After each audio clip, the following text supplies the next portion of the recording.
2 biscuit और 1 chocolate 69 रुपए की। ये सवाल एसएससी सीजीएल 2024 में आया। आप देखना इस सवाल को, और ऐसे एक नहीं, मैं तमाम सवाल है। 2 बिस्किट और 1 चॉकलेट 69 रुपए में आया।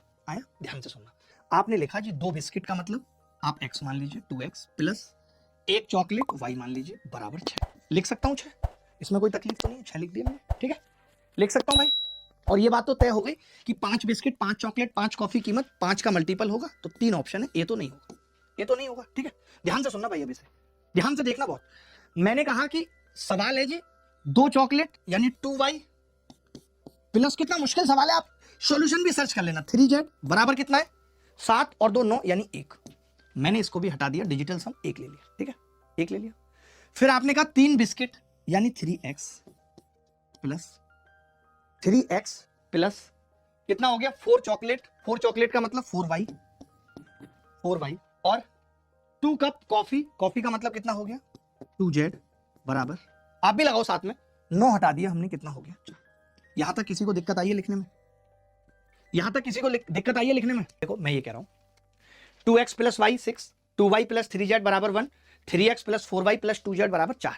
ये सब है या नहीं? इसके अलावा मुझे बताओ कोई दिक्कत है? तो आपने कहा जी नहीं है कोई दिक्कत।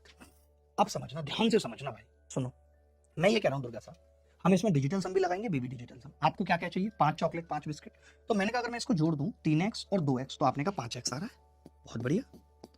मैंने कहा अगर 4y और y को जोड़ दूं तो आपने कहा 5y आ रहा है, वाह।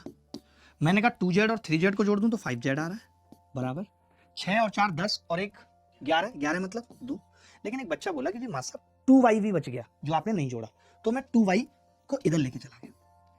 आपने कहा कि 2y को जब आप इधर लेके चले गए तो ये 1 माइनस 3z हो गया। 1 माइनस 3z का मतलब कितना हो गया 1 प्लस 3z, ये आ गया। आप सोचिए, आपने सोचा नहीं होगा, हम जहां डिजिटल सम लगा रहे थे, लगाते लगाते हम बेबी डिजिटल सम पे आ गए। हमें ये चीज समझ में आ गई कि भाई 5x 5y 5z की जो वैल्यू है वो 3 से भाग करने पे 1 बचना चाहिए, यानी बेबी डिजिटल सम 1 आना चाहिए। आपने कहा 7 5 12 3 15 कट रहा है 3 से। आपने कहा 5 और 5 10 और 3 13 1 आ रहा है, उत्तर हो सकता है। आपने कहा ये कट रहा है, नहीं। ये ऐसे सवाल हैं कि अगर आप इनमें ये डिजिटल सम और बेबी डिजिटल सम लगाने लगे तो ये सवाल खत्म हो जाएंगे। आप चाहते तो यहां से एक्स वाई जेड की वैल्यू भी निकाल सकते हैं, बट वो सब कुछ करने की जरूरत नहीं है। ये अपने आप में इतने मुश्किल सवाल हैं कि बच्चा टॉर्चर्ड फील करता है। और ये खूब आए हैं, ऐसा नहीं कि एक बार आए हैं, ये खूब पूछे गए। आप देखो इस सवाल में आपको समझ में आएगा कि क्या सवाल पूछा गया है। देखना 10 कुर्सियां और 6 मेजों की कीमत ये, 3 कुर्सियां और 2 मेजों की कुल कीमत ये, तो 1 कुर्सी और 1 मेज की लागत बताओ। नानी याद आ जाएगी इस सवाल को करने।